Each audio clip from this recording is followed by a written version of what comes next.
என் தியாகத்தை நீ எனக்கு சுட்டி காட்டுவதன் மூலமாக நான் அந்த வினாடியில் நான் மகிழ வேண்டுமா, நீ மகிழ வேண்டுமா? என்னை மகிழ்ச்சி செய்வதற்காகத்தான் நீ இத்தனை வார்த்தைகளை போடுகிறாய். ஒரு நாளாவது நாம இவர்களை குறித்து இப்படி ஒரு நாளை கொண்டாடி விட மாட்டோமா?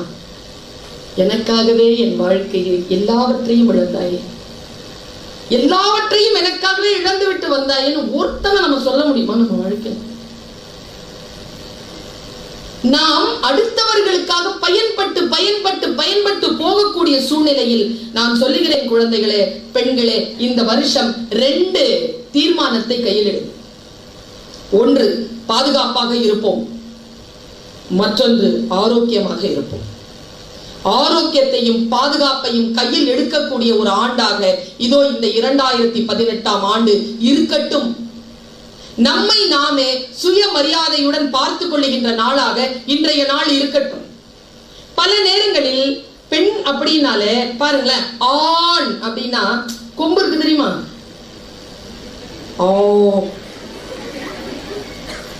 பெண் கொம்பு இருக்கு, வளைஞ்சு போகுது. பெண் ஆனா என்ன சொல்றாங்கன்னா, சான் பிள்ளைனாலும் 18 வயசு பிள்ளைக்கு 4 வயசு துணையா, 4 வயசு துணை. ஏன்னா அவன் ஆண், நம்ம பெண். 2 வீலர் ஓட்ட முடியுங்க, ரோட்ல சைக்கிள் ஓட்டுறவன் தாண்டி போறான். ஏன்னா 7 வயசு அவனுக்கு, எனக்கு 40. ஆனா நான் பெண் இல்லையா? ஐயோ பிள்ளைக்கு மேல பற்ற போதுன்னு சொல்லிட்டு சாஞ்சு போயிட்டு நான் சாஞ்சு போயிட்டேன். நம்மை மீறுவதற்காகவே நாம் வளர்த்தெடுக்கிறோம். சிந்தனை தான் குழந்தைகள். பெண்களே, பெண் என்பது சிந்தனையின் பார்ப்பட்டது. பெண்ணிற்கான ஆதரவு என்பது சிந்தனையின் பார்ப்பட்டது. பெண்மொழி பேசக்கூடியவர்கள் பாராட்டப்பட வேண்டியவர்கள், ஆண்மொழி பேசக்கூடியவர்கள் ஒதுக்கப்படக்கூடியவர்கள். ஆண்மொழி பேசக்கூடிய பெண்கள் நம்மிடையில் உண்டு, பெண்மொழி பேசக்கூடிய ஆண்கள் நம்மிடையில். பெண்மொழி பேசுகிறார்களா என்பதை நாம் கவனமா பார்த்துக்கிட்டே இருக்க. ஜோராஜ் ஆகட்டும் அல்லது விநாயகம் ஐயா ஆகட்டும், யாராகட்டும், கொஞ்சமாவது கண்ணிய குறைவாக பெண்களை குறித்து பேசுகிறார்களோ என்று கண்குத்தி பாம்பா பார்த்துட்டு இருந்தேன். ஒரு வார்த்தை வரலையா? ஒரு வார்த்தை வரலையா? எனக்கு ரொம்ப சந்தோஷம். இந்த காஃபி எல்லாம் கொண்டு வந்தது பசங்க. எப்ப பார்த்தாலும் நாங்களே கொண்டு வந்து வச்சுட்டு இருக்கும் பொழுது எங்களுக்கு ஆண்கள் கொண்டு வந்து இங்க பரிமாறியது கொஞ்சம் சந்தோஷமா இருந்தது. எப்பவுமே சேவை செய்து டயர்டா இருக்குங்க, டயர்டா இருக்கு. கொஞ்சமாவது ரிலாக்ஸா உட்காந்துட்டு ஒரு குட்டி சேவை அவர்கள் நமக்கு செய்து விட மாட்டார்கள். ஆனா செய்ய மாட்டேங்கிறாங்க. இதே கரிசனை வீட்டுல வரோன்றீங்க, இந்த தட்டு எடுத்துட்டு வீட்டுல வந்து கொடுப்போம். இந்த தம்பி தட்டு வீட்டுக்குள்ள போன உடனே அவங்க அதிகாரத்திற்குள் வந்து விடுகிறார். என்னதான் இருந்தாலும் எவ்வளவுதான் போராடினாலும் பெண் என்பவள், இப்ப நான் நல்ல பேச்சாளருங்க, நானு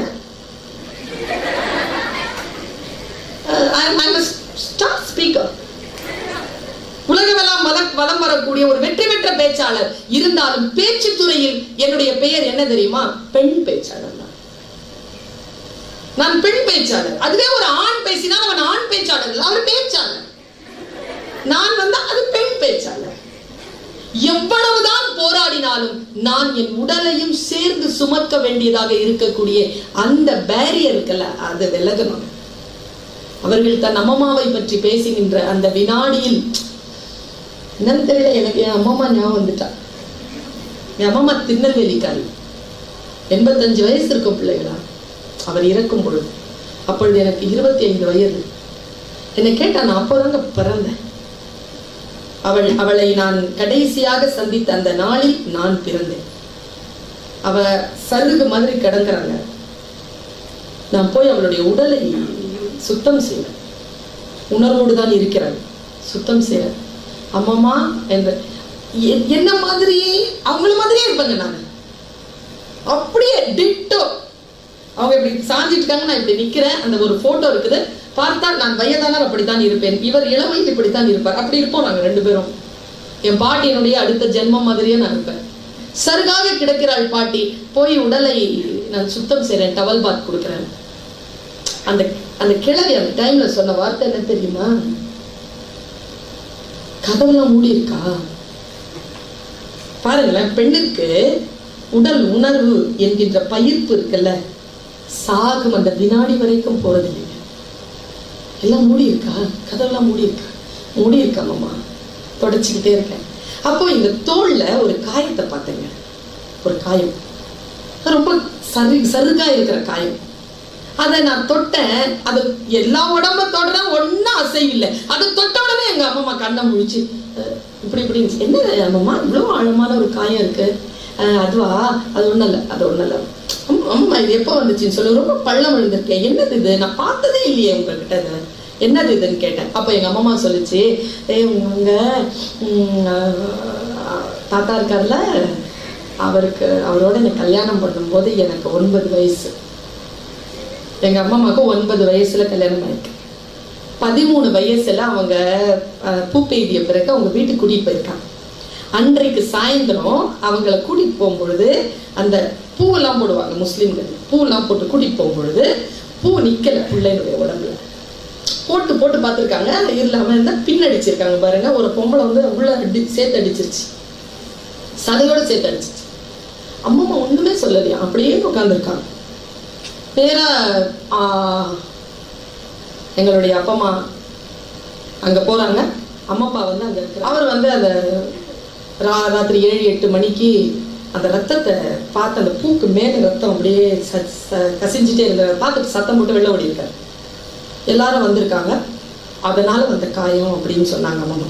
நான் சொன்னேன், அப்புறமா எப்போ சந்திச்ச அம்மாப்பாவை அப்படின்னு கேட்டேன். அதுவா, அது ஒரு 3 மாசம் ஆயிடுச்சு. அந்த காயம் ஆகிறதுக்கு 3 மாசத்துக்கு அப்புறமா போயிட்டேன். நான் அவங்க வீட்டுக்கு போயிட்டேன், மாமியார் வீட்டுக்கு போயிட்டேன். சரி, முதல்ல உங்க கணவர் உன்னிடத்தில் எதை குறித்து பேசினார்? ஏன்னா இவ்வளவு பெரிய ஆக்சிடென்ட் நடந்திருக்கு, ஞாபகம் இருக்கு பாருங்க. அந்த அம்மாக்கு 13 வயசுல நடந்தது அப்படியே வெளிச்சமா ஞாபகம் இருக்குங்க. பெண் பாருங்க, அவ சொன்னா, யாருக்கிட்டே சொல்ல மாட்டியே. நான் எங்க சொல்லிட்டு இருக்கேன்? சொல்ல மாட்டேன், சொல்லு. நான் இதை உங்களிடத்தில் சொல்வதற்கு ஒரு காரணம் உண்டு, ஒரு சுயநலம் உண்டு. பெண்ணாக ஒரு சுயநலம் உண்டு. இவர்கள் மீதுக்கான கோபத்தில் தான் சொல்கிறேன். எங்க அம்மாவை பார்த்து ஃபர்ஸ்ட் டயலாக் ஒன்று கொடுத்துருக்கிறாருங்க. நீ ரொம்ப நல்ல பொண்ணு. நான் சொன்னேன், இது போங்கு. அவருக்கு எப்படி தெரியும் நீ நல்ல பொண்ணுன்னு? உங்களுக்கு நீ நல்ல பொண்ணுன்னு எப்படி தெரியும்? இது அழுகுனி ஆட்டம், நான் ஒத்துக்க மாட்டேன். நீ நல்ல பொண்ணு உங்களுக்கு எப்படி தெரியும்? அன்னைக்கு தானே பாக்குறாரு. இல்ல, எனக்கு அவ்வளோ ரத்தம் வெளியில வந்த போது கூட நான் உண்மைய வலியை சொல்லல. வலியை சொல்லாததனால் நான் நல்ல பிள்ளைன்னு சொன்னாரு. உடனே தன் கையில இருந்த மோதிரத்தை எடுத்து என் கையில போட்டாரு. நான் இன்னைக்கு வரைக்கும் அந்த மோதிரத்தை போட்டுட்டு இருக்கேன். இது வரைக்கும், இந்த வினாடி வரைக்கும் எனக்கு 5 பிள்ளைகள் பிறந்தார்கள். நான் யாரிடத்திலும் இந்த காயத்தை குறித்து பேசியது. ஏன்னா என்னுடைய கணவர் எனக்கு ஒரு சர்டிபிகேட் கொடுத்துட்டாரு. அந்த காயத்தை நீ யாருக்கிட்டையும் சொல்லல, அதனால நீ நல்ல பொண்ணுன்னு சொல்லிட்டாரு. அதனால அந்த அம்மா சொல்லவே இல்லை, அந்த மோதிரத்தை வாங்கி வச்சுக்கிட்டு இருக்கு பரிசா. அன்னைக்கு அந்த அன்னிலிருந்து 3 நாள்ல சாவுறாங்க. அன்றைக்கு அந்த மோதிரத்தை கழட்டி என்கிட்ட கொடுத்துட்டு, யாருக்கிட்டையும் சொல்ல மாட்டேன்னு சொன்ன வலிய சொல்லிட்டேன்ல, இனி எனக்கு இந்த மோதிரம் வேணாம். இந்த மோதிரம் ரொம்ப கஷ்டப்படுத்திட்டு இருந்துச்சுப்பா, ரொம்ப நாளா போட்டுட்டு இருக்கிறேன் நான். இந்த வலியை சொல்லாமலே இன்னைக்கு சொல்லிட்டேன், இதை நீ வச்சுக்க அப்படின்னு சொல்லிட்டு கொடுத்துட்டு, என் அம்மா என்கிட்ட சொன்ன ஒரே வார்த்தை, என்ன மாதிரி வலிச்சா அமைதியா இருக்காத, கத்துன்னு சொல்லிச்சு.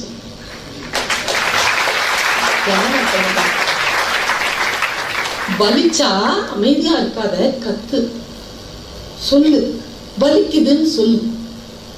சைலண்டா வலியை பொறுப்பதனால் நீ பெரிய தியாகி ஆயிட்டு பட்டொலி வீசி பறக்கிறதுக்காக உன் சமாதி மேல ஒரு கொடி நட்டு தான் வைப்பாங்க, உனக்கு நிறைய நகை நட்டு கொடுப்பாங்க.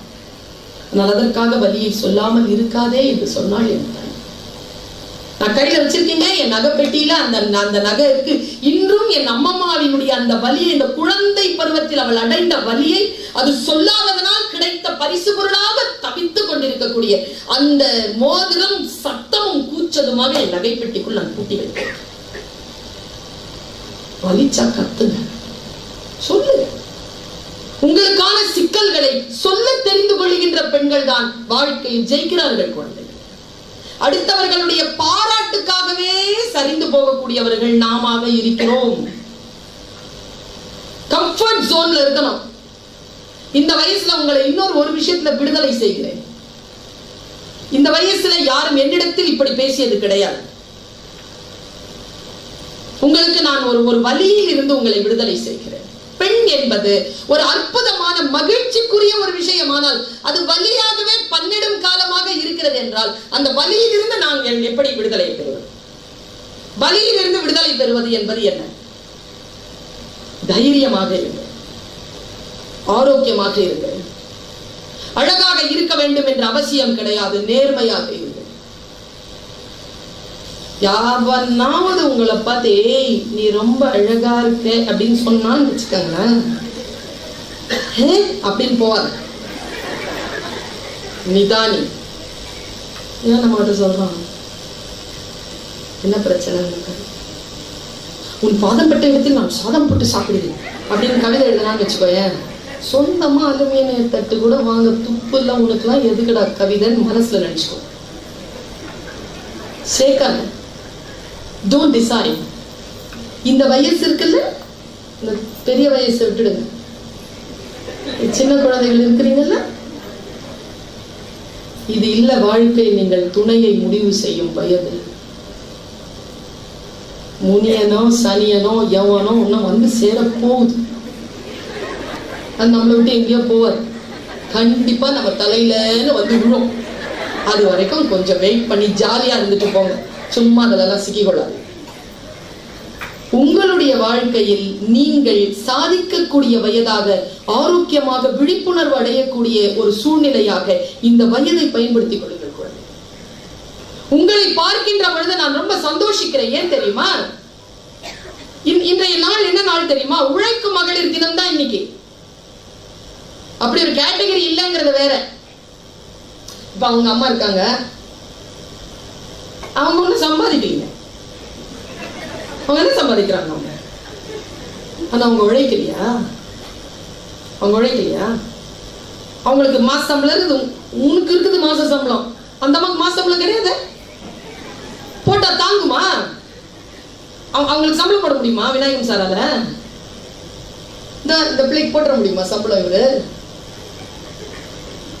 சம்பாதிக்கின்ற பெண்கள், சம்பாதிக்காத பெண்கள் என்று உண்டே தவிர உழைக்கும் பெண்கள் தான். உழைக்காத பெண்கள் ஒரு கேட்டகரியே கிடையாது. எல்லாரும் உழைக்கும் பெண்கள். உழைப்பிற்கு சம்பாத்தியம் கிடைக்கும் பெண்கள், உழைப்பிற்கு சம்பாத்தியம் கிடைக்காத பெண்கள், அவ்வளவுதான். எல்லோரும் உழைக்கத்தான் செய்கிறோம். அந்த உழைக்கத்தான் செய்யக்கூடிய உங்களுடைய மனதில் இருந்து ஒன்றை நீங்கள் விடுதலை செய்து கொள்ளுங்கள். அன்பு பெருக்கெடுக்குதா? அன்பிற்கான எதிர்ப்பதம் என்ன குழந்தைகளை? என்ன பெண்களை சொல்லுங்க? அன்பிற்கான எதிர்ப்பதம் என்ன? வெறுப்பு, கோபம், என்னங்க? சும்மா சொல்லுங்க. அன்பிற்கு எதிர்ப்பதம் பொறாமை, ஏமாத்துறது. நான் ஒண்ணு சொல்லவா? இதெல்லாம் அன்பு காயப்படுகின்ற பொழுது, அன்பு பாதிக்கப்படுகின்ற பொழுது எழக்கூடிய வினைகள். இதெல்லாம் வந்து எதிர்ப்பதம் இல்ல. அன்புக்கு எதிர்ப்பதம் என்ன தெரியுமா? லேட்டா வரவங்களை வேடிக்கை பார்க்காம நான் பேசுறதை கேளு. அன்புக்கு எதிர்ப்பதம் என்ன தெரியுமா? சொன்னா பயந்துருவ. தியானத்தோடு உட்கார்ந்து யோசித்தால் காலில் இருந்து தரை நழுவி விடும். அன்பிற்கு எதிர்ப்பதம் அலட்சியம். நீங்கள் யாரேனும் அன்பு செலுத்துவதற்காக இவர்கள் தகுதி இல்லை என்று நினைத்து விட்டால் just ignore them. அலட்சியப்படுத்துவதுதான் அவர்களுக்கான பதிலே தவிர வெறுப்பு காட்டுவதோ, சண்டை போடுவதோ, பகைமை பாராட்டுவதோ கிடையாது. அலட்சியப்படுத்துவது. கண்களில் இருந்து கண்ணீரை ஒருபோதும் வரவழைக்காத ஒரு துணை கிடைக்கிறதா? அந்த பெண் தான் ஆக மகிழ்ச்சியான பெண். கண்களில் இருந்து கண்ணீரை வரவழைக்க விடாத அந்த துணை, ஒரு பெண்ணை முழுமையாக அங்கீகரிக்கக்கூடிய ஒரு துணை. பெண்களே, நீங்கள் தைரியசாலிகள். தைரியமாக, எதற்கும் தைரியமாக இருக்கு. அந்த ஒன்றை மட்டும் விட்டுடாதீங்க. கடைசி பின்னாடி வரைக்கும் அந்த ஒன்றை மட்டும் விட்டு விடாதீங்க. வாழ்க்கையில் எவ்வளவு சிரமங்கள் வேண்டுமானாலும் வரலாம். என்ன உனக்கு 2000 ரூபாயில இருந்து 20,000 ரூபாய் பிரச்சனை, அந்த மனுஷனுக்கு 2 கோடி ரூபாயில இருந்து 20 கோடி ரூபாய் பிரச்சனை. அவ்வளவுதான். எல்லாருக்கும் பிரச்சனை இருக்கு. எல்லாருக்கும் பிரச்சனை இருக்கு. என்ன 2 ரூபாவா 200 ரூபாவா 2000 ரூபாவா 2 கோடியா 20,000 ரூபாவா 2 லட்சமான்றதுதான் பிரச்சனை தவிர எல்லோருக்கும் சிக்கல்கள் உண்டு. ஆனால் எந்த சிக்கல்கள் வந்தாலும் பெண்களே நீங்கள் தைரியத்தை மட்டும் விட்டு விடாது. மனதிலே தைரியத்தை கொண்டு எதிர்கொள்ளு. சூழலை எதிர்கொள்ளு. சூழலை எதிர்கொள்வதுதான் ஒரு பெண்ணிற்கான மிக எழுச்சியான தருணமே தவிர தப்பிப்பது அல்ல. அழகா இருக்கணும்னு முயற்சி பண்ணாத. இந்த வயசுல இருக்குல்ல, இந்த வயசுல எல்லாரும் டிஃபால்ட்டாவே அழகா தான் இருப்போம். குரங்குட்டியை பார்த்திருக்கியா? என்ன பியூட்டியா இருக்குங்க. பன்னிக்குட்டி அதை விட அழகா இருக்கும். கழுத குட்டியை பார்த்திருக்கியா? கியூட்டா இருப்போங்க. அழகாக இருப்பது என்பது இளமை தருகின்ற மிகப்பெரிய வரம். நீ முயற்சி செய்தெல்லாம் அழகாக இருப்பதற்கு ஒன்னும் பாடுபடாது. சிம்பிளா இரு. சிம்பிளா இருக்கிறதே போதுமானது. ஆரோக்கியமாக இருக்கிறாயா? அதை பார். கண்ணு ரெண்டும் கண்ணாடி இல்லாம தெரியுதா? வாய்க்குள்ள 32 பல்லம் இருக்குதா? ஒபிசிட்டி இல்லாம இருக்கிறியா? மென்சுலேஷன் சரியா வருதா? படுத்தா தூக்கம் வருதா? சீக்கிரமா டயர்ட் ஆக மாட்டேங்கிறியா? நீதான் அழகி. நீதான் அழகி. யாராவது பேசுனா புரியுதா? நீ பேரழகி. மத்தவங்க புரிஞ்சுக்கிற மாதிரி பேச தெரியுதா? நீ பிரபஞ்ச அழகி. இவ்வளவுதாங்க வாழ்க்கை. ஆரோக்கியமாக இருப்பதும், எதை சொன்னாலும் புரிந்து கொள்வதும், எது சொன்னாலும் மற்றவர்கள் புரிந்து கொள்ளுகின்ற வகையில மிக ஷார்ட் அண்ட் ஸ்வீட்டா ஒரு விஷயத்தை சொல்லிட்டு போறது. இந்த தன்மை இருக்கிறதா, நாம் இந்த உலகத்தை ஆழ்வதற்கு தயாராகி விட்டோம் என்று பொருள்.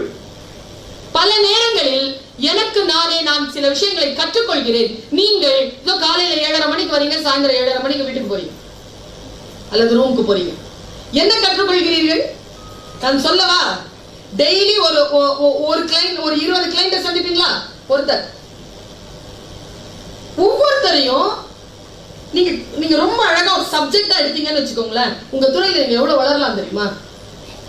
இது ஒரு வாய்ப்பு உங்களுக்கு, கற்றுக்கொள்வதற்கான வாய்ப்பு. நான் இந்த வளாகத்திலிருந்து உள்ளே நுழைந்து உட்கார்ந்து இவர்களிடத்தில் பேசி இங்க வந்து இருக்கின்ற இந்த இருப்பு வரைக்கும் நான் கற்றுக்கொண்டே இருந்தேன்.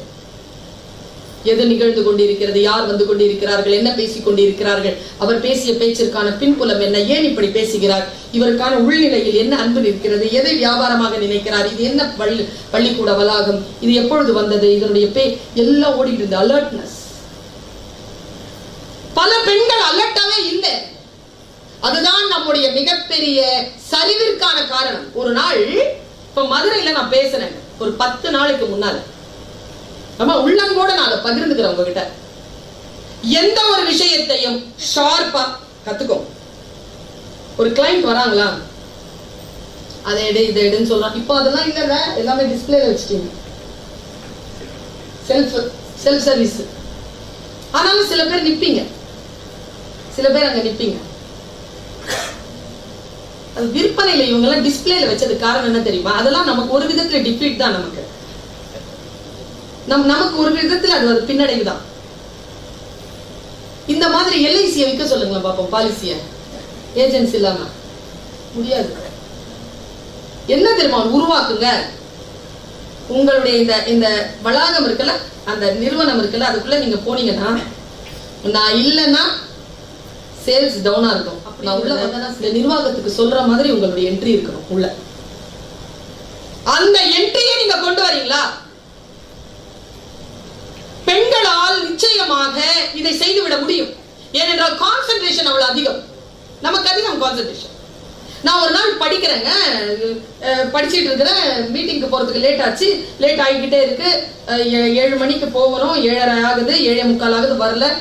டென்ஷனா இருக்கேன். நான் டென்ஷனா இருந்தேன்னா எனக்கு படிப்பு போடாது. டிவி போட்டு டென்ஷனா இருக்கும்போது டிவி போட்டேன். டிவில ஏதோ ஒண்ணு வந்தது காட்சி, ஏதோ பெரிய விஷயத்தை கத்துக்கிட்டேன். இதோ உன்னிடத்தில் நான் இதை சொல்றேன். இந்த கான்சென்ட்ரேஷன் தான் இந்த வயதில் நான் இவ்வளவு வளர்வதற்கு காரணம். எதுவுமே கிடையாது. உங்ககிட்ட அந்த கான்சன்ட்ரேஷன் இருக்கா? என்கிட்ட இருக்கு. முன்னேறியவர்களிடத்தில் இருக்கிறது. கான்சன்ட்ரேஷன் தான், கவனம் தான். பெண்களே, கவனமாக இருங்கள். கவனத்தை சிதறடிப்பதற்கான சூழலை அனுமதிக்காதீர்கள்.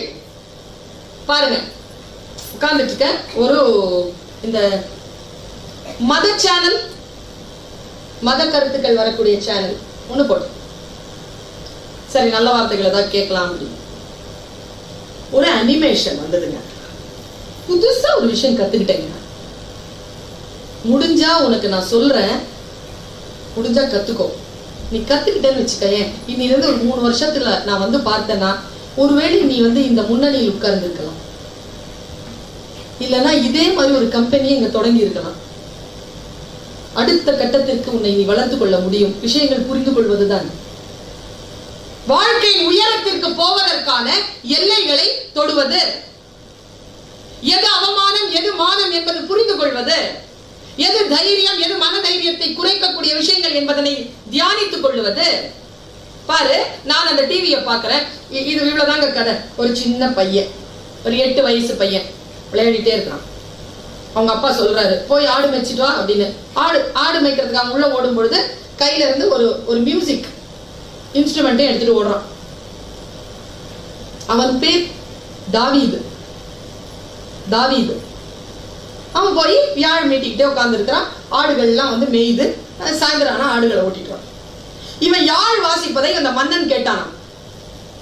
மன்னன் கேட்ட உடனே ஒரு நாள் மன்னனுக்கு ரொம்ப அப்செட்டா இருந்த உடனே ஒரு ஆளை அனுப்பி அந்த பையனை கூட்டம், அவன் நல்ல யாழ் வாசிக்கிறானேன்னு சொல்லி இருக்கிறார். இதெல்லாம் கதைங்க, இது வரைக்கும் கதை. பாடம் எங்க ஆரம்பிக்குது பாருங்க. அவன் வரான், வந்து யாழ் வாசிக்கிறான். ராஜா அப்படியே உட்கார்ந்து இருக்காரு. அந்த ராஜா பேர் சவுல். அப்படியே உட்கார்ந்து இருக்காரு. திடீர்னு ஒரு அனௌன்ஸ்மெண்ட் வருதான், பாலஸ்தீனத்திலிருந்து பெரிய படை வந்திருக்கு, நம்ம இஸ்ரவேலர்களை தாக்குகிறார்கள், நீங்க போய் ஆட்கள் எல்லாம் தயார் பண்ணுங்க அப்படின்ட்டு மெசேஜ் வந்த உடனே நேரா அரசர் வந்து ஆணையிடுறாரு, நீங்க எல்லாம் போய் அந்த ஆட்களை எதிர்த்து வாங்க, வீட்டுல இருந்து எல்லாரையும் கூப்பிடுங்க, போர் வீரர்கள் 10 எல்லாரையும் கூப்பிடுங்க. இந்த பையன் இருக்கான்ல, இந்த பையனுக்கு 7 அண்ணனுங்க, இவன் 8வது. இவன் என்ன செய்யறான், யாழ் வாசிச்சு முடிச்சுட்டு ஐயோ அண்ணன்மார்கள் எல்லாம் போர்க்களத்துக்கு போயிருப்பாங்களேன்னு சொல்லிட்டு போர்க்களத்துக்கு வேடிக்கை பார்க்க போனான். அடிக்கோடு வேடிக்கை பார்க்க போறான். வேடிக்கை பார்க்க போகும்பொழுது ஒரு பெரிய சம்பவம் அங்கே நடக்கிறது. நல்லா ஞாபகம் வச்சுக்கோங்க, வாழ்க்கையில் நமக்கான திருப்பங்கள் ஏதாவது ஒரு சூழ்நிலையில் நடக்கும். நாம் விழிப்புணர்வோடு இருந்தால் வேடிக்கை பார்க்க போனாலும் அது நம் கைக்கு வந்து. அவன் போறான். அப்படி போய் பார்த்தானா ஒரு 25 அடி ஒரு அரக்கன் அப்படி வந்து நிக்கிறான். என்னை கொன்றால் இவர்களை எல்லாம் நீங்கள் ஜெயித்ததாக அர்த்தம், வாருங்கள் என்னோடு போர் புரிய வாருங்கள் கத்துறான். எல்லா இஸ்ரவேலர்களும் பயந்து அப்படியே ஓடிடுறாங்க. இந்த சின்ன பையன் இருக்கான்ல, நாம நினைச்சுக்கோங்கனே, நீங்களும் நானும் நினைச்சுக்கோங்களேன். அந்த பையன் என்ன சொல்றான், தளபதி கிட்ட வந்து நான் போட்டுமா அவனை அடிக்கிறதுக்குன்னு கேக்குறாங்க. 8 வயசு பையன் நான் அடிக்கட்டுமான்னு கேக்குறான். நான் பயந்து போய் உட்கார்ந்து இருந்தேன். நானு சேர்ல எழுந்து நின்னுட்டேங்க. நான் அந்த டிவியை பார்த்துக்கிட்டு நான் போட்டுமான்னு கேக்குறான். அவன் சூப்பர்ல. அவன் தளபதி சிரிச்சுட்டே போறான். சொல்றான், ஏய் நீ சின்ன பிள்ளை, சிறுவன், நீ இப்ப எப்படி அடிப்ப, உங்ககிட்ட என்ன ஆயுதம் இருக்குன்னு விளையாட்டா கேக்குறான். டபுக்குன்னு இடுப்புல இருந்து எடுத்து காட்டினான் பாருங்க உண்டிகோல. நானும் சிரிச்சேங்க. உண்டிகோல எடுத்துட்டு இது இருக்குதே அப்படின்னா. பெண்களே, பாடம் என்ன தெரியுமா, உண்டிகோலை வச்சுக்கிட்டு அரக்கனை வீழ்த்த முடியுமா, இது காக்காவை விரட்டுற உண்டிகோல் இல்லையான்னு சொன்ன உடனே தளபதிக்கிடம் அந்த தாவீது சொன்ன பதில் என்ன தெரியுமா, என்ன பதிலுங்க, நீ நினைப்பது போல் இந்த கவனை வைத்துக்கொண்டு நான் பறவைகளை மட்டும் அடிக்கவில்லை, என் ஆடுகளை கடிக்க வரும் சிங்கங்களை விரட்டுவதற்காக நான் பயிற்சி பெற்றிருக்கிறேன். நான் பாருங்க, கவன் கல்லை வைத்துக்கொண்டு முடிவாளை வைத்துக்கொண்டு சிங்கத்தை அடிக்க முடியுமா, பயிற்சி பெற்றிருக்கிறேன்னா. சரி போனா பாருங்க. போய் எனக்கு இங்க சிலபஸ் உங்களுக்கு கொஞ்சம் கொஞ்சமா நகருது, பெண்களுக்கு கொஞ்சம் கொஞ்சமா நான் நகர்த்துறேன். அவன் போய் கரெக்டா அதை வந்து பிளேஸ் பண்ணாங்க. கரெக்டா குறி வச்சான். எங்க வச்சான்னா நெத்திக்கு வலது புறத்துல வச்சான். நெத்திக்கு கொஞ்சம் வலதுபுறத்துல அடிச்சா ஃபெயிண்ட் ஆயிரும். கரெக்டா அடிச்சான் பாருங்க.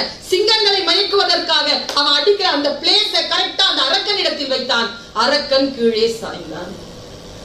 எல்லோரும் ஜெயஜெயகாரம் செய்கிறார்கள். தோத்துட்டு ஜெயிச்சிட்டோம். அவன் சொல்றான் நம்ம தோத்துட்டோம், நம்ம தோத்துட்டோம், நம்ம ஜெயிச்சிட்டோம். ஒரே சத்தம். இப்போ கீழே விழுந்தாச்சு. என்ன பண்ணுவோங்க நாமெல்லாம்? நான் நிறைய பேரை பார்த்திருக்கேன். இந்த மாதிரி எதிர்பாராத ஒரு வெற்றி வந்துருச்சுன்னா கை காலம் விட விட விட விட விட நடுங்கி சரி சரி ஓகே ஓகே முடிஞ்சு போச்சு ஓடிடலாம் அப்படின்னு சொல்லுவோம்ல. அவன் புறச்சூழ்நிலைகளால் பெற்ற வெற்றி அல்ல, அகச்சூழ்நிலையினுடைய உறுதியினால் பெற்ற வெற்றி. அதனால அவங்க நின்னான். எனக்கு ரொம்ப பிடிச்ச ஒரு வேலையை செஞ்சாங்க. அவன் எல்லாரும் சத்தம் போட கிட்ட போறாங்க. கீழே விழுந்து கிடக்குறோம், கிட்ட போறான். ஏய் மயங்கி தாண்டா இருக்கிறான், எழுந்து அவ்வளவுதான் சொல்லி கத்துறானுங்க எல்லாம்.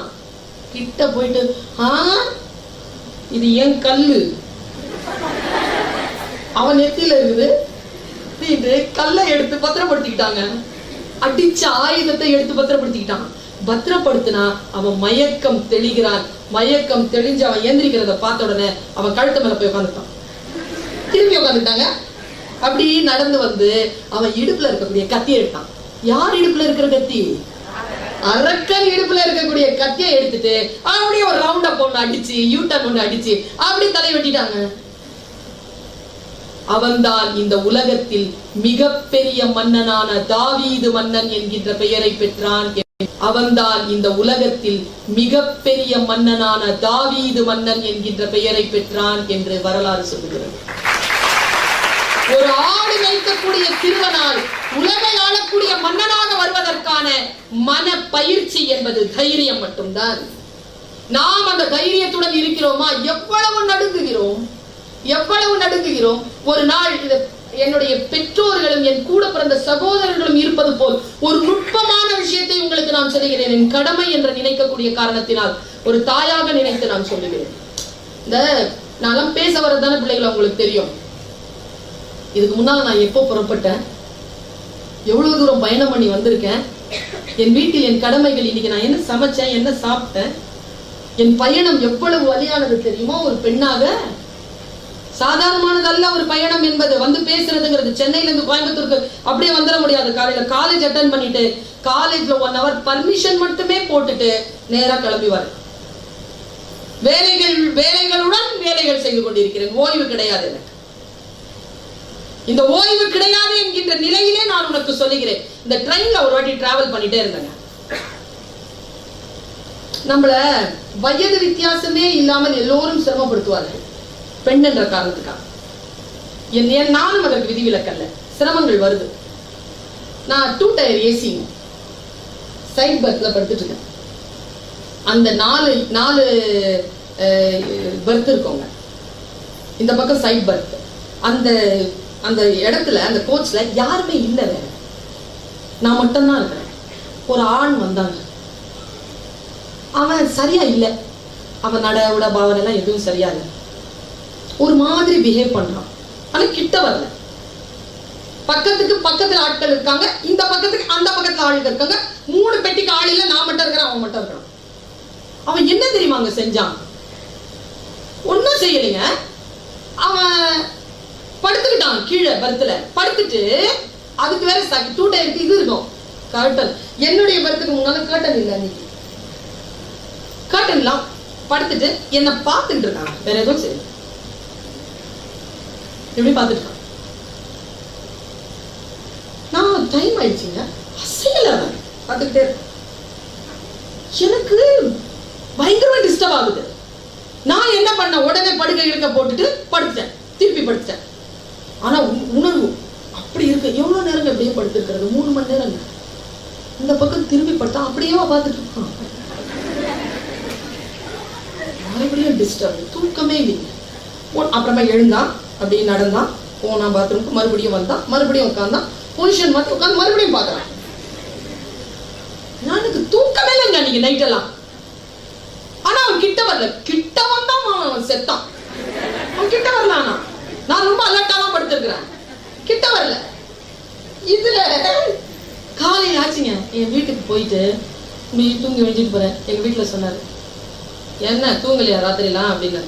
தூங்கலப்பா, இந்த மாதிரி ஒரு பிரச்சனைப்பா. என்ன பிரச்சனை பாருங்க. ஆண்களுக்கு மட்டுமே தெரிந்த ரகசியம், பெண்கள் நமக்கு தெரிய மாட்டேங்குதுங்க. ஆண்களுக்கு தான் அந்த மொழி தெரியும். நீங்கள் பெண்களுக்கு சொல்லிக் கொடுங்க.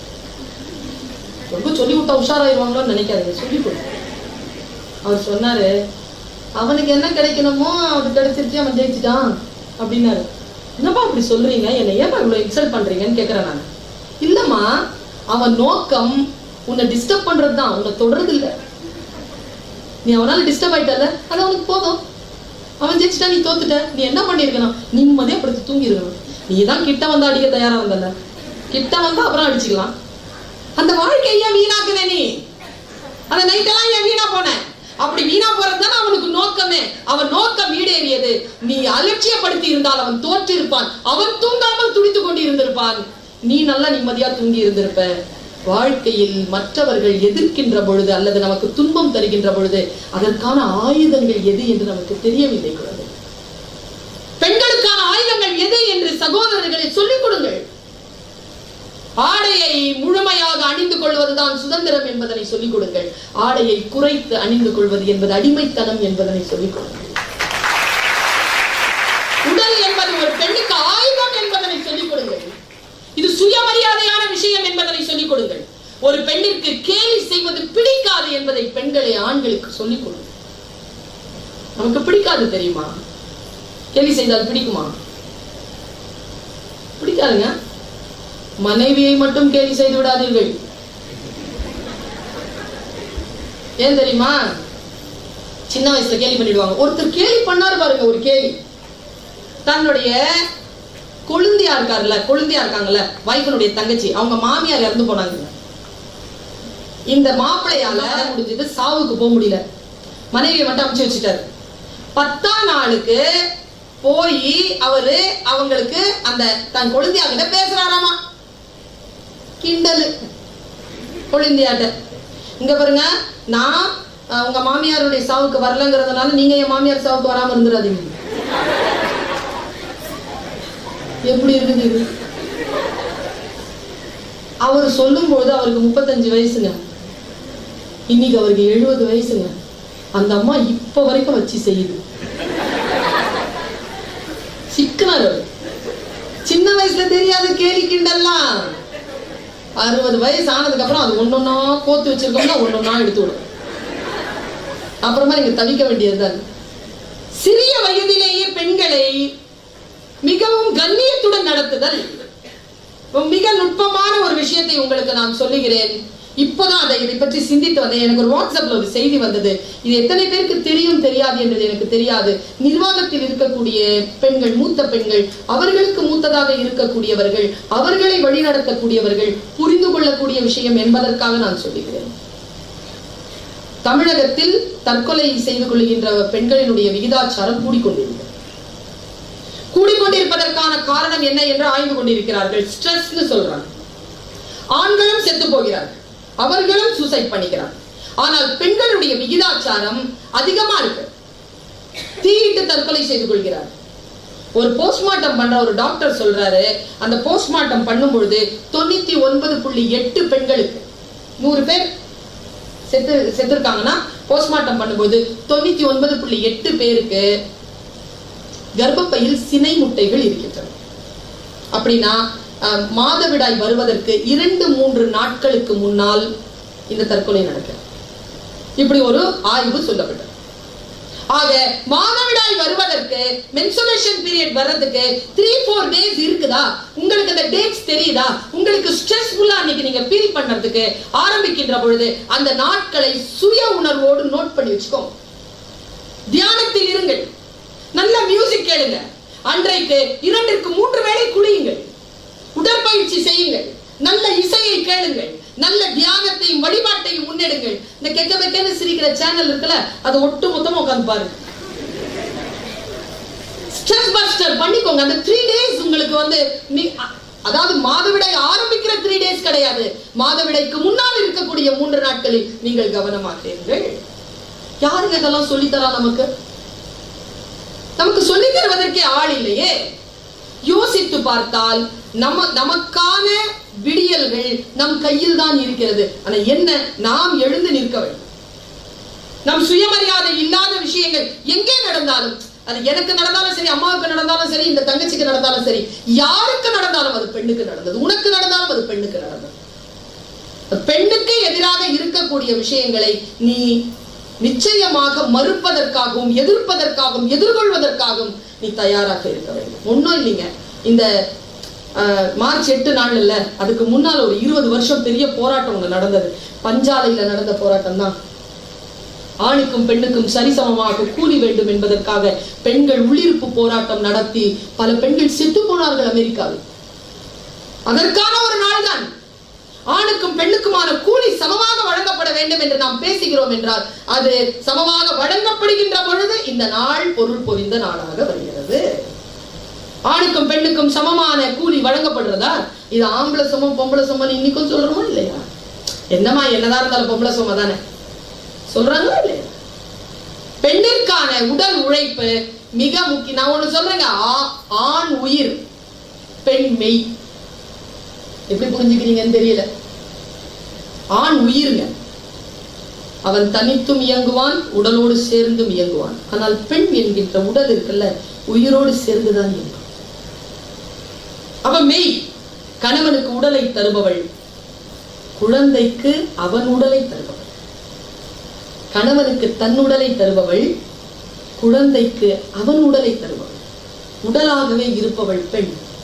அந்த உடலாக இருக்கக்கூடிய அந்த பெண்ணிற்கான இருப்பு அது மிக மரியாதைக்குரியது.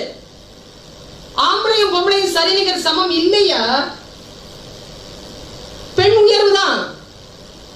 நீங்க ஆம்பளை உயர்வு இல்ல, ஆண் உயிர். ஆனால் அந்த உயிரை இயக்கக்கூடிய உடல் என்னங்க, தசரதனை பற்றி கம்பன் சொல்லுகின்ற பொழுது உயிரெல்லாம் இயங்குவதோர் உடம்பும் ஆயினான் தானே சொல்லுவான். மன்னர் உயிர்த்தே மலர்தலை உலகம் சொல்லி சங்க இலக்கியம் சொல்லுது. கிடையாது, மன்னன் உயிர் கிடையாது, மன்னன் உடல். தலைவன் என்பவன் உடல். உடல் இருந்தால் தானே இயங்க முடியும். பெண்களாகிய நாம் உடல். இந்த உடல் சார்ந்த சிந்தனையை மிகவும் ஆழமாகவும் புத்திசாலித்தனத்துடனும் முன்னெடுங்கள். உங்களுடைய உடலை நீங்கள் மரியாதை செய்யுங்கள். அலங்காரம் செய்து கொள்ள வேண்டிய அவசியம் கிடையாது. ஆரோக்கியமாக இருப்ப சூப்பர். எதுக்குன்னு சொல்லுங்க. 23 years old, slim, fair, domestically well trained, preferably home size, matrimony. என்ன பண்ண போற நீ? slim, fair, என்ன பண்ண போற? கருப்பு நம் தேசிய நிறம். கருப்பு கலகத்தின் குரல். கருப்பு புரட்சியின் நிறம். புரட்சியின் நிறமாகவும் கலகத்தின் குரலாகவும் தேசியத்தினுடைய சுயமரியாதைக்கான நிறமாகவும் கருப்பு இருக்கிறது. ஞாபகம் வச்சுக்கோங்க. அது நல்ல ஒரு டயலாக் வரும், அழுக்காக விடுவேன்றதுனால கருப்பா பெற்றது. நமக்கு அழுக்காகும் பயம் இல்லை. ஓரத்தில் சிகப்பழ. எது என்ன பண்ண போற? நம்பாத. அப்படி ஆரே வாரத்தில் சிகப்பழகா இருந்தா எத்தனையோ பேர் சிவப்பா சுத்திட்டு இருப்பாங்களா இல்லையா? பணம் கொண்டவர்கள் இல்ல. சிவப்பாக இருப்பது, சிவப்பு என்பது நிறம், அழகு அல்ல. ஆங்கிலம் என்பது மொழி, அறிவல்ல. ஒரு விஷயத்தின் மீது மோகம் கொள்ளாத. நின்று நிதானித்து நிலை பெற்று நீ பார்த்தால் பெண்ணிற்கான ஏற்றம் என்னன்னு தெரியும். பெண்ணிற்கான சுயமரியாதை என்கின்ற வெளியோடு நீ இரு. நீ பெண்ணா இருக்கிறல்ல, இந்த உலகத்தில் அற்புதமான வாய்ப்பு. The greatest opportunity being a woman is a happiness. Just enjoy that. நம்ம 4 பேர் நின்னோன்னு வச்சுக்கோங்களேன், சிரிப்போமா இல்லையா? இந்த 4 பேரை இங்க நிறுத்தி வைங்க, சிரிக்கிறாங்க. காலையில வந்த உடனே என்னடி இன்னைக்கு சாப்பாடுன்னு சொன்னாலும் சிரிச்சுக்கிட்டே கேட்போம். அவங்க கேட்பாங்க, என்ன சொல்லிருக்காங்க, சாரி என்ன, இப்படிதான் சுத்துவாங்க. நாம தான் அப்படி அதிகார நிலையில் இருக்கக்கூடிய பெண்கள் கூட நம்ம அங்க சாவி, என்ன மேடம் சாப்பிட்டீங்களா, இன்னைக்கு எப்படி இருந்தது இட்லி, சுமாராதான். அதான் மேடம் நானும் சொல்லிக்கிட்டே இருக்கிறேன், நீங்க வந்துட்டீங்க மேடம், சரி சரி சாவி எடு சாவி எடு. இந்த அந்யோன்யம் பெண்களுக்கே உண்டாகும். பெண்கள் இயல்பாகவே மகிழ்ச்சியுடன் இருக்கக்கூடிய தன்மை பெற்றவர்கள். அந்த மகிழ்ச்சியை தொலைக்காமல் இருப்பது அந்த மகிழ்ச்சியை தொலைக்காமல் இருப்பதற்கான வாய்ப்புகளை அதிகப்படுத்திக் கொள்ளுங்கள். சுயமரியாதையுடன் இருங்கள், சுய உணர்வோடு இருங்கள். அவேர்னஸோட இருங்க. யார் எப்படி கடந்து போனாலும், பயிர்ப்பு என்கின்ற சொல் சாதாரண சொல் இல்லை. அச்சம், மடம், நாணம், பயிர்ப்புன்னு சொல்றோம்ல, அந்த பயிர்ப்பு என்பது நம்முடைய முழுமையான அலர்ட்னஸ்க்கு பேர் தான் பயிர்ப்பு. யார் நம்மளை பார்த்துட்டு இருந்தா கூட நமக்கு அந்த அலர்ட்னஸ் இருக்கும், அதுக்கு பேர் தான் பயிர்ப்பு. அது வரம். அதை சாகடித்து விடாதீர்கள். அதை அடுத்த நிலைக்கு நம்முடைய அடுத்த தலைமுறைக்கு எடுத்து செல்லக்கூடிய அந்த ஆற்றலை பெண்கள் பெற வேண்டும். பெண்களுக்கான சுயமரியாதை, பெண்களுக்கான சுய விழிப்புணர்வுக்கான சூழலை ஏற்படுத்துங்கள். நான் 2 செய்தி உங்களுக்கு சொல்றேன். இப்போ சமீபத்துல நான் அதை பதிவு பண்ணிருக்கேன். எந்த பெண்ணின் அந்தரங்கத்தை பற்றியும் யாரும் பேசாமல் இருந்தது. இன்னைக்கு ஒரு ஓத்து எடுப்போமா? நாம் இன்னைக்கு ஒரு உறுதிப்பாடு எடுப்போமா? எந்த பெண்ணின் அந்தரங்கத்தை பற்றியும் யாரும் பேச மாட்டோம். நம்பர் 1. நம்பர் 2, யாருக்கேனும் எந்த விபத்தோ, பாலியல் ரீதியான எந்த விபத்தோ நடந்திருந்தால் அதை அடுத்தவர்கள் காதிலே பரப்ப மாட்டோம். ஆபாசமான வீடியோக்கள் ஏதேனும் வந்தால் உடனே டெலீட் செய்வோமே தவிர அதை அடுத்தவர்களுக்கு பரப்ப மாட்டோம். பெண்களை குறித்த, பெண்களுடைய உடல் குறித்த பாதுகாப்பை நானும் மற்றவர்களுக்கான பாதுகாப்பாகவும், என்னுடைய பாதுகாப்பாகவும் என்னுடைய எண்ணங்களை நான் பலப்படுத்துவேன். பாதுகாப்பாக இருத்தல், நம்முடைய உடலை பாதுகாப்பாக வைத்திருத்தல், நம்முடைய உடலை ஒரு ஆயுதமாக பயன்படுத்துதல், நெளிந்து குனிந்து உறுப்புகளை சுமந்து கொண்டு நடக்காமல் கம்பீரத்துடன் நடத்தல். கம்பீரமா நடக்கணும். அப்படி வந்து நின்னீங்கன்னா அப்படி நிக்கணும். அழைஞ்சி குழஞ்சிக்கிட்டு ஆசைக்கு வாசமலர் சூடுவதும், ஆடவரை சேவித்திருப்பதும், அஞ்சுவதும் கெஞ்சுவதும் ஆக இருக்கும் மகளிர் குலம் மானுட வகுப்பிலேயே வலுவற்ற ஒரு பகுதி என்று பேசுகிறார் பாவேந்தர் பாரதிதாசன். ஒரு மீட்டிங்கு போயிருந்தேங்க. உங்களுக்கெல்லாம் வந்து தகப்பனார் போல் கிடைத்திருக்கிறார் விநாயகம் அவர்கள். ரொம்ப சந்தோஷமா இருக்கு, பாதுகாப்பாக இருக்கு. அது கிடைக்கணுமே. நான் ஒரு மீட்டிங்கு போறேன். அவங்க ஒரு ஆள் சொல்றாங்க, ஒரு அம்மா சொல்றாங்க, நம்ம எல்லாரும் அழகா உட்கார்ந்து இருக்கிறோம், வெரி குட். இன்னைக்கு விமென்ஸ் டே செலிப்ரேஷன். பர்வீன் வந்திருக்காங்க, உமா மேடம் வந்திருக்காங்க, நம்முடைய முதல்வர் அவர்கள் வந்திருக்கிறார், அவங்க ஸ்கூல் காலேஜ் ப்ரொஃபசர் பிரின்சிபல் வந்திருக்கிறார். ஓகே, ப்ரோக்ராம் ஸ்டார்ட் பண்றோம் அப்படின்னு போய் உட்கார்ந்த உடனே அவர் வர்றாரு. யாரு? முதல்வர். மேடம், நீங்க என்ன சொன்னீங்க? எப்படி ஆரம்பிச்சீங்க ப்ரோக்ராம்? நாம எல்லாம் அழகா இருக்கிறோம். நோ மேடம், அதெல்லாம் நீங்க சொல்லக்கூடாது மேடம். அப்ப யார் சொல்லுவீங்க? நீங்க எல்லாம் அழகா இருக்கிறீங்கன்னு நாங்க தான் சொல்லுவோம் மேடம். யார்? ஒரு பிரின்சிபல் சொல்றாருங்க. சொல்லலாமா? ஏ பெண்ணே, நீ அழகா இருக்கிறாய் என்று சொல்லக்கூடிய தகுதியை வேறு எந்த ஆண் மகனுக்கும் தராதே. அது உன் சுயமரியாதைக்கான விஷயம் என்கிறார் சுவாமி விவேகானந்தர். சுயமரியாதை யாருமே நம்மளை பார்த்து அழகா இருக்கிறாங்க சொல்லிட முடியாது. சொன்னா நம்மளை மானபங்கப்படுத்துகிறார்கள் என்ற அர்த்தம். என் அழகை பற்றி பேசுவதற்கு நீ யார்? உனக்கு என்ன நோக்கம் இருக்கிறது? என்னை பற்றி ஏன் பேசுகிறாய்? என் உடலை பற்றி ஏன் பேசுகிறாய்? இப்படி சொல்லக்கூடிய 16-17 வயது பிள்ளைகளுக்கு இந்த புத்தி வந்துச்சுன்னா போதுமே.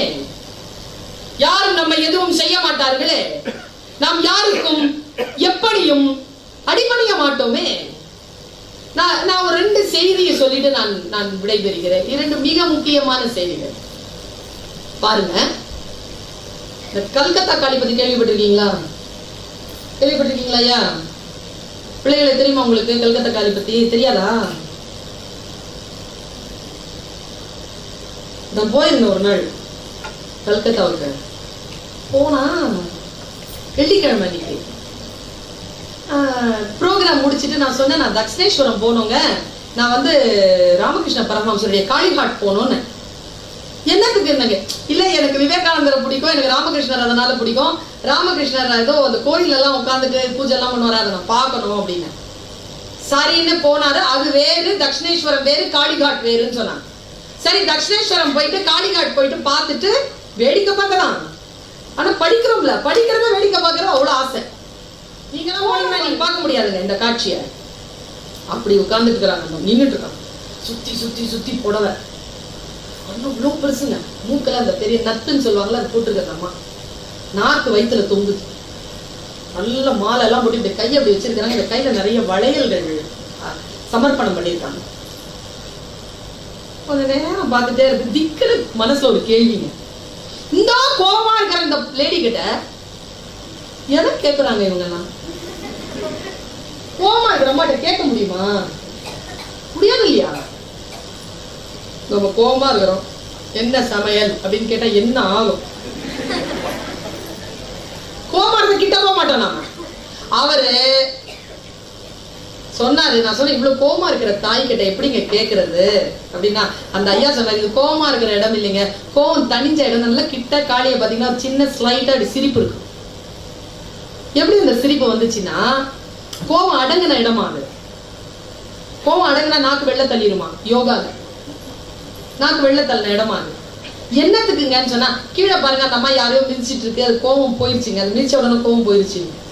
நான் எட்டி பார்த்தேங்க, எப்பா அப்படியே நைட் மேர் ஆயிடுச்சு எனக்கு. இதுவும் உண்மை, இதுவும் உண்மை. ஆமா அதான் உண்மை, நான் பார்த்துட்டு வந்தேன், அதான் உண்மை. என்னன்னா சிவபெருமானும் பார்வதியும் காளியும் உட்கார்ந்துருக்காங்க. பார்வதியும் உட்கார்ந்துருக்காங்க. எல்லாரும் சிவன் கிட்டயே வந்து பேசிட்டே இருக்காங்களா. பார்வதிக்கு கொஞ்சம் அதுல மன பிரச்சனை. எல்லாரும் சிவபெருமான் கிட்ட போறாங்க, நம்ம கிட்ட யாருமே எதுவும் பேச மாட்டேங்கிறாங்க. நம்ம வீட்டுல கூட பத்திரிக்கை யார் பேர்ல இருப்பாங்க? மிஸ்டர் சிவபெருமான் பேர்ல தான் வருமே தவிர, மிஸ்டர் சிவபெருமான் எல்லாம் வந்து நம்மளே கூட்டிட்டு வந்துடும். அண்ட் ஃபேமிலி தான். அவங்க பேரே வர மாட்டேங்குது. அந்த அம்மா வந்து சுயமா ரெகக்னிஷன் வேணும்னு எழுந்து ஆடுதுங்க. எழுந்து போயிடுச்சு. எழுந்து போன உடனே இப்ப பெண் கோவப்பட்டா ஆண் என்ன பண்ணுவான்? நம்ம வீட்டுல நம்ம அப்பா என்ன பண்ணுவாரு? அம்மா கோவப்பட்டா சைலண்ட்ல போயிட மாட்டாரு, அவர் சைலண்ட்ல போயிட்டாரு. யார்? நம்ம சிவபெருமான். அந்த அம்மா கிடந்து ஆடிக்கிட்டே இருந்துச்சான். ஆடி ஆடி ஆடி உடம்பெல்லாம் அருந்து விழற மாதிரி ஆடி ஆடி ஆடி ஆடி பிரபஞ்சமே அழியிற அளவுக்கு வந்தா. விஷ்ணு கிட்ட போய் கேட்கறாங்க, பிரம்மாட்ட போய் கேட்கறாங்க, யாருமே அந்த அம்மா கோவத்தை அடக்க முடியாத. சிவபெருமான் வந்து கூப்பிட்டாங்க, உங்க மிஸ்ஸஸ் தானே ஆடிட்டு இருக்கு, வந்து கொஞ்சம் சமாதானப்படுத்துங்க, உலகமே அழிஞ்சிரும். புது மாப்பிள்ள அதை கேட்டு வச்சுக்கணும். போயிட்டு அவர் என்ன பண்ணாரு, நேரா போய் சக்தி அப்படின்னாராம். அந்த அம்மா ஆடிக்கிட்டே இருக்குது. இங்க பாரு, உனக்கு ரெகக்னிஷன் வேணும், அவ்வளவுதானே. யாருக்கிட்ட உனக்கு ரெகக்னிஷன் வேணும்? யாருக்கிட்ட உனக்கு அங்கீகாரம் வேணும்? இங்க பாரு அப்படின்னா ஆடிக்கிட்டே இருக்கு. இந்த பாரு, ஏன் என்னதானே எல்லா உலகமும் நம்புது. இந்தா நானே உனக்கு தான், இந்தா எடுத்துக்கோ அப்படின்னு கிட்ட போறான். அது பாட்டுக்கு ஆடிக்கிட்டே இருக்கு, அடங்க மாட்டேங்குது. அது கோபத்துல ஆடினா அடங்காதுல்ல அவ்வளவு சீக்கிரம். ஆடிக்கிட்டே இருக்கும் பொழுது என்னடா இது கேட்கவே மாட்டேங்குது. அம்மா மன்னிச்சிருமா தாயே அப்படின்னு காலில் விழுந்துட்டாருங்க. அவரு காலில் விழுந்தாலும் அந்த அம்மா ஓங்கி ஒரு மிதி மிதிச்சுட்டு பாருங்க காலில். சிவபெருமான் அப்படி பல்லாக கிடக்கிறாரு, அப்படி சக்தி காலை எடுத்து வச்சுட்டு இருக்கு. அதான் காளி காட்டுல நான் பார்த்த காட்சி. கீழே சிவபெருமான் கிடக்கிறாரு, மிதிச்சுட்டு இருக்குது காளி. காளிக்கு கோபம் வந்தால் அவள் காலடியில் தன்னை கொடுத்து குடும்பத்தை காப்பாற்ற வேண்டும் என்று அந்த சிவபெருமானுக்கு தெரிவது போல் நம் வீடுகளில் இருக்கக்கூடிய அவர்களை அடக்க வேண்டும் என்று நினைத்தார்கள். அவர்களுக்கு ஆட்படுவார்கள். நுட்பமான ஒரு செய்தி குழந்தைகளே. 1709ஆம் ஆண்டு துருக்கியில் பிறந்த ஒரு மிகப்பெரிய ஞானி, சூஃபி ஞானி, அவர் சொன்னார், ரூமி என்பது அவர் பெயர், ஜலாலுத்தீன் ரூமி. அவர் எழுதுகிறார், ஞானம் பெற்றவர்கள் பெண்ணுக்கு அடங்கி போகிறார்கள், காட்டு மிராண்டிகள் தான் அவர்கள் மீது ஆட்சி செலுத்துகிறார்கள். நான் இதை எடுத்துக்கிட்டு நேரா இவர்கிட்ட போனேன், கவி அப்துல் கிட்ட. ஐயா என்னையா பெண்ணுக்கு அடங்கி போறது ஞானம்ங்கிறாரு, பெண்ணை ஆக்கிரமிப்பு செய்வது காட்டு மிராண்டித்தனம் என்கிறாரு. ரூமி எனக்கு விளங்கலையா, எனக்கு சொல்லுங்க. உடனே அவர் சொன்னார், அடி பெண்ணே உனக்கு தெரியாதா, பெண்ணுக்கு அடங்கி போனால்தானே அவள் மீது ஆட்சி செலுத்த முடியும். பெண்ணுக்கு அடங்கி போவதுதான் அவள் மீது ஆட்சி செய்வதற்கான ஒரே வழி. அந்த பெண்ணை முழுமையாக ஏற்றுக்கொள்ளுதல், முழுமையாக பக்குவப்படுதல், அவரை முழுமையான சுயமரியாதையுடன் நடத்தல்.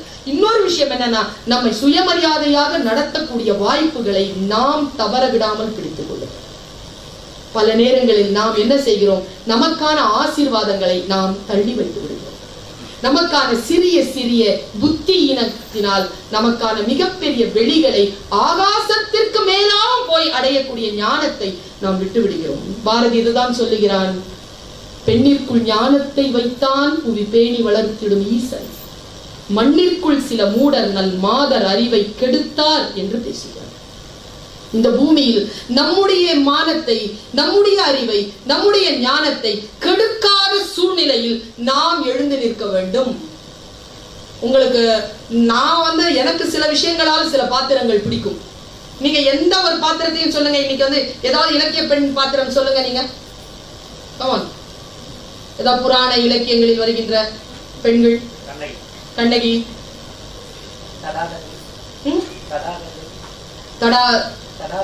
தடாதகை யார் அவங்க?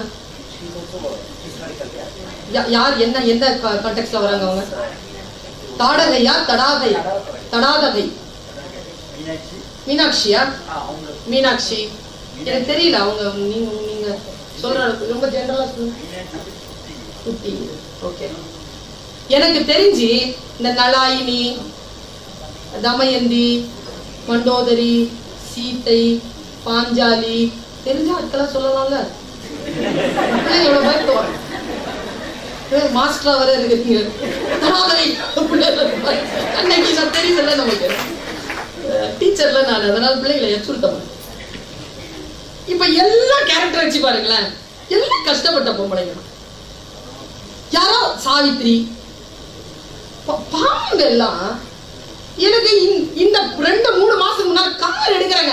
போட்டா பாருங்க பாட்டு காலையில மார்ச் 8ஆம் தேதிக்கு எஃப்எம்ல மலரே குறிஞ்சி மலரே. வேற பாட்டே கிடைக்கலையா அவனுக்கு? தலைவன் சூட நீ மலர். அந்த ஆள் தலைவர் சூடுறதுக்கு ஆத்தா மலர்ந்து நான் பிறந்திருக்கிறேன். பிறந்த பயனை நீ அடிச்சு ஒரு ஆஃப் பண்ற. சரி கொஞ்ச நேரம் போய் ஆன் பண்ற. அந்த பாட்டு பாலும் பழமும் ஒரு பாட்டு. பாலோடு பழம் யாவும். இந்த பாட்டு என்ன பாட்டு அது? நான் பேச நினைப்பதெல்லாம். இந்த பாட்டு சொல்லுங்க. நான் பேச நினைப்பதெல்லாம் நீ பேச வேண்டும். அப்ப நீ என்ன பேசுவ? நான் காணும் பொருள் யாவும் நீ ஆக வேண்டும். ஓகே. அப்புறம் பாலோடு பழம் யாவும் உனக்காக வேண்டும். நீ என்ன திம்ப? பாவை உன் முகம் பார்த்து பசியா. எவ்வளவு நாள் ஏமாத்துவீங்க இப்படி? நமக்கு பசிக்காதா? நம்முடைய வாழ்க்கை கொஞ்சம் ஸ்பேஸ் வச்சுக்கோங்க பிள்ளைகளை. இன்னைக்கு கத்துக் கொடுக்குற உங்களுக்கு காலையில சாயந்தரம் வரைக்கும் வேலை செய்றீங்கல்ல, வீட்டுக்காக உழைக்கிறீர்கள், உங்களுடைய வாழ்க்கையில் சேமிப்புக்காக உழைக்கிறீர்கள். ஒரு 2 hours ஆவது உமன் அப்படிங்கிற அந்த ஸ்பேஸ்ல ஜாலியா இருக்கு. அதுல யாரையும் சேர்த்துக்காது. அந்த ஸ்பேஸ் அந்த வெளி ஆண்களுக்கு இருக்கு தெரியுமா? அந்த ஸ்பேஸ் வீட்டுக்கு எத்தனை மணிக்கு வராங்க? வேலை முடிஞ்சதுக்கு அப்புறமா அந்த ஸ்பேஸ் அவங்க அழகா பயன்படுத்துறாங்க. நாம தான் பயன்படுத்துறது இல்லை. அவர்கள் கேளிக்கைக்காக பயன்படுத்துவதில்லை. அவர்கள் சாதாரண பாவ செயல்களுக்காக பயன்படுத்துவதில்லை. ஆனால் தன்னுடைய வெளியை பயன்படுத்துகிறார்கள். பெண்கள் தன் வெளியை பயன்படுத்துகிறார்கள். பெண்கள் தன் வெளியை பயன்படுத்திக் கொள்ளுங்கள். நம்முடைய வாழ்க்கை நமக்கு முன்னால் இந்த பாஞ்சாலின்னு ஒரு பொண்ணுக்கு ஒரு பெரிய வாய்ப்பு தெரியுமா? அது புடிச்சு இழுத்துட்டு போறாங்க தெரியுமா? அவ்வளவுதானே தெரியும் உனக்கு. பாஞ்சாலி ஏன் அம்மனா வழிபடப்படுறா தெரியுமா? என்ன பண்ணாங்க அவங்கன்றதால அவங்க அம்மன். அந்த அம்மா நின்று கேட்டுச்சுங்க. பாரதியார் எழுதுறாரு, நின்று கேட்டுச்சு. வரமாட்டேன், பயந்து வரமாட்டேன்னு சொல்லல. அது மாதவிடாய் காலத்தில் இருக்கிறேன், வர முடியாது. அப்படி இழுத்துட்டு போகும்போது ஹால் எல்லாம் ரத்தம்னு எழுதுறான். ஒற்றை ஆடையில் இருக்கிறாள், புடிச்சு இழுத்துட்டு போறாங்க. அவ வன்முறையால் தான் வந்தாளே தவிர உடன்பட்டு அவ சபைக்கு வரல. ஏன் தெரியுமா? அவ மனசு கன்வின்ஸ் ஆகலைங்க. மனசு கன்வின்ஸ் ஆயிடுச்சுன்னா எங்க வேணாலும் போய் நிப்போம். ஏன் சாவித்திரி போய் அவர் யார் அவரு யமதர்மராஜா கிட்ட கூட்டு வரலாம். அவன் புருஷனை கூட்டு வந்துருவோம். எங்க போனாலும் எங்கேயோ போய் கூட்டிட்டு வந்துருவோம். அது இயல்புதான் நமக்கு. பத்மாவதி போய் கூட்டு வந்ததா இப்ப படத்துல பார்த்தேன். கூட்டிட்டு வந்துருவோம். எங்க இருந்தாலும் போய் கூட்டிட்டு வந்துருவோம். பெண்ணுக்கு அந்த ஆற்றல் உண்டு. ஆனால் பாஞ்சாலி மறுத்தால. ஏன் மறுத்தா தெரியுமா? ஒரு சிறிய நுட்பத்தை சொல்லி நான் முடிக்கிறேன். 2 நிமிஷம் தான். தேரோட்டி சொல்றாங்க, பிள்ளைகளா நீங்க புரிஞ்சுக்கோங்க, இந்த இமோஷனல் இன்டெலிஜென்ஸ் நம்ம கிளாஸ் எடுக்கிறோம்ல, இதுதான் கிளாஸ். எந்த டைம்ல எப்படி அடிச்சு பேசினா எங்க உயர்ந்து நிற்போன்றதுக்கு பாருங்க. பாஞ்சாலி அம்மனான வரலாறு நிக்கிறா. உன்னை கூப்பிட்டாங்கம்மா, என்னாச்சு? சூதுல தோத்துட்டாங்க. ஓ சரி, வர முடியாதுன்னு போய் சொல்லு. இல்ல இல்லம்மா கூப்பிட்டாங்க. சரி, ஒரு டவுட்டு. என்ன டவுட்மா? என்ன நடந்தது விளாவரியா சொல்லு. சொல்றான். இல்ல எனக்கு டவுட் இன்னும் கிளியர் ஆகல. அந்த ஆள் இருக்காருல புருஷன், அவர் தன்னை முதல்ல வச்சு தோத்துட்டு என்ன தோத்தாரா? என்ன தோத்துட்டு அப்புறமா தன்னை தோத்தாரா? ஒரு பெண்ணுக்கு இருக்கக்கூடிய கேள்விங்க. கணவன் தன்னை இழந்த பிறகுதான் என்ன கொடுத்தானா, இல்ல ஃபர்ஸ்ட் என்ன அடகு வச்சுட்டான் அப்படின்னு கேட்ட உடனே அந்த ஐயா சொன்னாரு, எப்படிமா உன்னை முதல்ல வைப்பாரு? அவர் முதல்ல தன்னைதாமா இழந்தாரு, அப்புறமா தாமா உன்னை இழந்தாருடன் சிரிச்சுட்டே அந்த அம்மா சொல்லுச்சு. உனக்கு அப்படியே புரியும். நாயகர் தான் தம்மை தோற்ற பின் என்னை நல்கும் உரிமை அவருக்கு இல்லை. என்ன சாத்திரத்தால் என்னை தோற்றிட்டார்? பைலா என்னது ஏதாவது இருக்குதா? எந்த லால என்ன தோத்தாரு? புலை தாயத்திலே விலைப்பட்டவர் அவர். புவி ஆளும் திரௌபதன் கண்ணினான். அவர் புலை தாயத்திலே விலைப்பட்டவர். நான் மிஸ்ஸஸ் பாஞ்சாலிலாம் கிடையாது, மிஸ் திரௌபதி. மியூச்சுவல் டைவர்ஸ்னு பேர் இருக்கு. மியூச்சுவலா ஒரு divorce கொடுத்துறா. I am not Mrs. Panjali, go to hell. I am Miss Draupadi. எங்க அப்பா திரௌபதன், நான் திரௌபதி. நான் ராணி. அந்த ஆள் அடிமை. அடிமைக்கெல்லாம் ராணிய வைக்கிறதுக்கான எந்த உரிமையும் கிடையாதுடா, போய் சொல்லுன்னு நின்னு கர்ஜிச்சாங்க அந்த பாஞ்சாலி அம்மன். நான் எங்க வியக்கிறேன்னா, இது இப்படி சொல்லிடுறோம், நம்ம நல்ல தைரியமா சொல்லிடுறோம், பிடிச்சி இழுத்தாங்க, எல்லாம் வேலை எல்லாம் முடிஞ்சது, கண்ணன் வந்தாரு, எல்லாமே முடிஞ்சு கடைசியா இந்த மாதிரி உட்கார்ந்து இருக்கிறாரு. இதுல திருதராஷ்டிரன் காலில் விழுது அந்த அம்மா. எல்லாம் இப்படி பார்த்துட்டு இருந்தீங்களேன்னு சொல்லி கத்துது. அப்ப அவர் சொல்றாரு, என் மனசு ரொம்ப கஷ்டமா இருக்கு, சரி ஏதாவது 2 வரம் கேளு. இதாங்க பெண்மை. விநாயகம் ஐயாவுக்கு தெரியும், பரஞ்சோதி ஐயாவுக்கு தெரியும் இந்த பெண்மையினுடைய ஆழம். ஏனென்றால் வயது, அனுபவம், வாழ்க்கை நமக்கு எல்லாருக்கும் தெரியணுங்கிறதுனால சொல்றேன். அந்த அம்மா சொல்லுச்சு, என்னுடைய கணவன்மார்களை நீங்கள் விடுதலை செய்யுங்கள், என் தாய் நாட்டை விடுதலை செய்யுங்கள். 2 வரம். அவரு கத்துறாரு, என்னம்மா தப்பு பண்ணிட்டியம்மா, கணவன்மார்களோடு சேர்ந்து உன் விடுதலை நீ பெறவில்லையே. அந்த அம்மா சொல்றியோ, நான் தான் அடிமையே இல்லைங்க, நீ யாருப்பா எனக்கு விடுதலையை கொடுப்பதற்கு என்று கேட்டா பாருங்க, அங்கே எழுந்து நிற்கிறாள் அந்த அம்மன். நாம் உள்ளுக்குள் தான் குழந்தைகளை, பெண்களை சிதைந்து போகிறோம்.